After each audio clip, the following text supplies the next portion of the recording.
आं दा सिलिगुरि थांनो ओंखारबाय रायजोफोर मैया एक्सिडेन्ट जानाय बे माबा दावलिगुरि खाथियाव एक्सिडेन्ट जादोंमोन दा बेखौ लानानै आं थांसिगोननो गारिया रेडि मैया मोनायावबो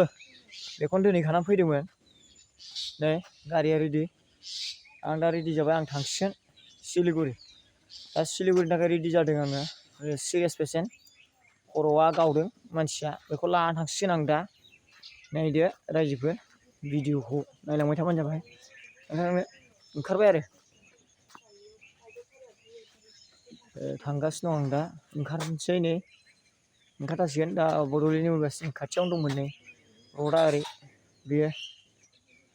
ओरैबो नायदो रडआ बेबायदि ओमफ्राय आं दा थांनो थाखाय रेडि जाबाय सिलिगुरि थांसिगोन आङो भिडिअखौ नायलांदोलाय आरो सिलिगुरिनि नुथायफोरखौ दा मोजां मोजां नुथायफोरखौ एसे भिडिअ खालामनो नाजानोसै नायलांबाय थाबानो जाबाय रायजोफ्रा भिडिअखौ मोजां मोनोबा हाजासे शेयार खालामो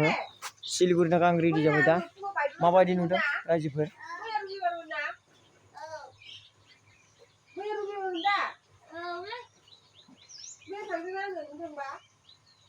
माबायदि नुदों नायदो ड्रेसफ्रा बिदि गानबाय आं बिदि देलायबाय